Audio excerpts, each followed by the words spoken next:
You know, Oscar Wilde once said that everything in human life is about sex. Isn't it? Except sex though, because sex is about power. And as Superman once said, with great power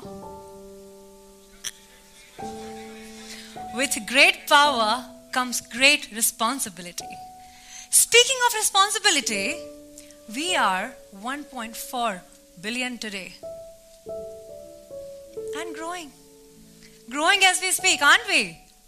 Which means it is definitely happening. And a lot of it, isn't it?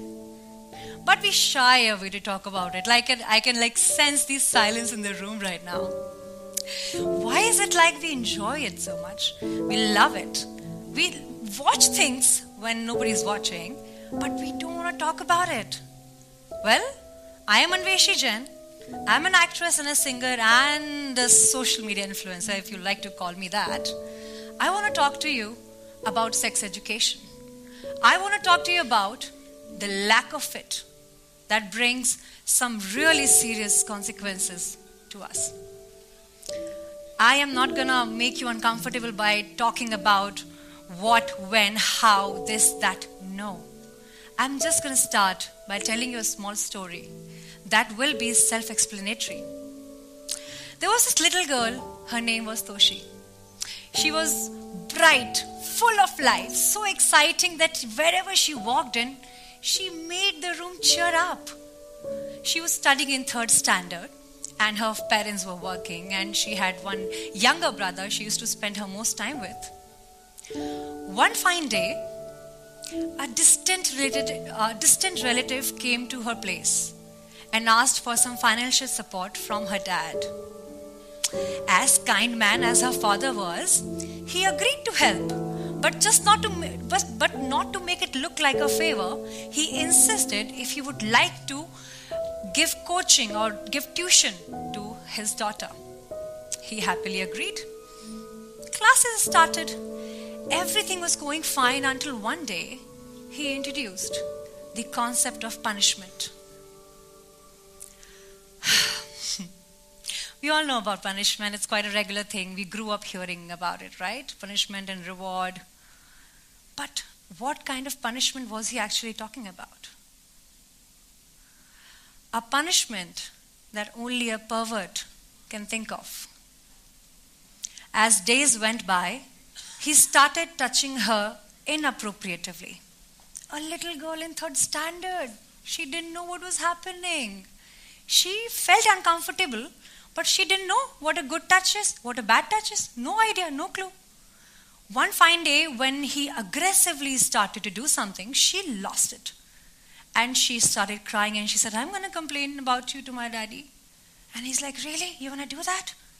No, you don't want to do that. You know what will happen? Your family will abandon you. They will throw you out of the house. And because you are a girl, they will blame you for everything that is happening. She got very, very scared. And she kept it to herself. Hona kya tha? The classes continued. The tutor got away with it. And he actually gave tuitions to a few more kids later on. This child, Toshi, as time passed by, was now a timid, silent, very, very sad girl. She started losing her marks. She didn't score well at all.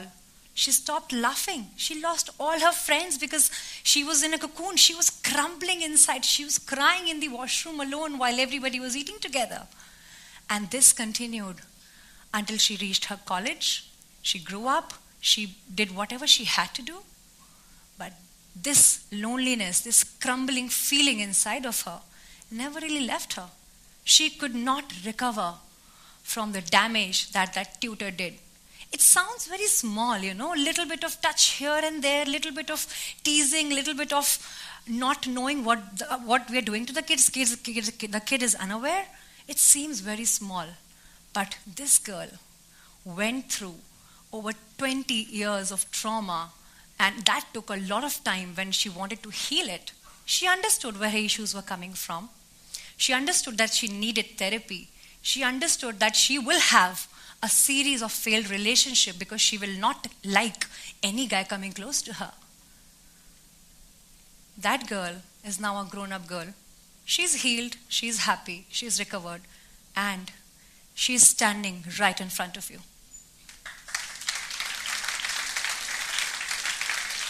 Hi guys, I am Toshi. My name is ANVESHI JAIN. Toshi is my nickname, and this is my story. And I take so much pride in talking about it, because I know many of you have gone through something similar, if not more, something less. In some ways, you all have experienced some kind of physical harassment, some kind of emotional harassment, or even boys, I'm saying boys, adults, kids, nobody is spared. But where is the gap? Why did it happen to me? And if it did happen to me, how did I let it happen to me? How did I let it continue for so long? And the tutor got away with it. He might have done the same thing to other kids, and that breaks my heart till today. I wish I had the answer. I wish I had a PPT or I had a research detail about how many kids, how many adults are going through physical abuse on a daily basis, and we can do this, we can do that. But no, guys, no. I didn't want to have any slide because I wanted to talk to you one-on-one. It's me versus you, because I know how individually you suffer at times. You don't even know why at times, but it could be because of something happened long ago in the past. Something said something, somebody did something to you, and it's still continuing because we have not really fully healed. Who's going to come help us? Who's going to come help our kids? Who's going to tell your little sister about a bad touch? Who's going to tell a boy that it doesn't matter that you're a boy? You could be harassed too. You have to take care of yourself. How about we start with ourselves? I don't have some very intelligent thing to say right now. I really don't. I didn't come here to make a change, but I came here to share my story so that if there is someone like me sitting in you, you can gather some courage. You can muster the courage to go up to your parents, to go up to someone you can confide in and tell them what happened to you. Half of the healing will begin when you own what happened to you and not blame yourself for it. I really wish, I swear I wish, only if I could turn the clock back. I really wish. If there was someone who could have told me, Toshi, it's not your fault. You didn't know anything. If you would have known better, you would have done better. And when somebody else is doing something to you, you are not to be blamed. It's their mistake. And if you stand up for yourself, if you tell him that if you move one step forward, I'm gonna slap tight on your face, you actually can do that.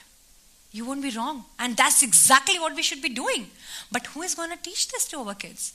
Who is going to teach them how to act in such situations?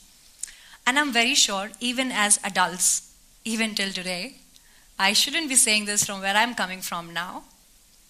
Even till today, I have seen that I come from a background of events. I have hosted events for good 6-7 years. I had a lot of clients from corporates who called me to host the events, and some from weddings. And there used to be some people who were trying to be extra friendly, like they would want to shake my hand, unnecessary, for a little longer. I know about touch. I have been a dating coach. I've been talking about body language for years. I know it. They'll hold the hand. They would want to hug you. They'll ask me if I'm repulsive. Can I please hug you? Why? What is the need? But even today, I sometimes don't know how to react to such requests. I have no clue what to say, what not to say. And I can only imagine the scenario where there is power dynamics in play, where there is someone who is authoritative to you, and you can lose your job if you speak out. You can lose your dream if you do something about it. Be fearless. when you talk about what is right, when you stand up for yourself, the world stand up for you. And if nothing, at least you would know that you did the right thing because you stood for yourself. And trust me when I tell you this, I have walked out of places where respect was not served. I have walked out of films that didn't portray me correctly because I respect myself utterly. Because the way I love myself is how I tell the world how to treat me and how to love me. At the end, I would only make a request to all of you that don't shy away when it comes to talking about good touch, bad touch, whoever you care about. Talk to them about your issues and tell them that they don't have to go through what you went through, what I went through. We can give them a comfort zone. We can tell them that they can come to you. If nothing, at least they can come to you and you can deal with the situation better. And for yourself, as far as that is concerned, I think we can be a little more fearless and far, far more courageous.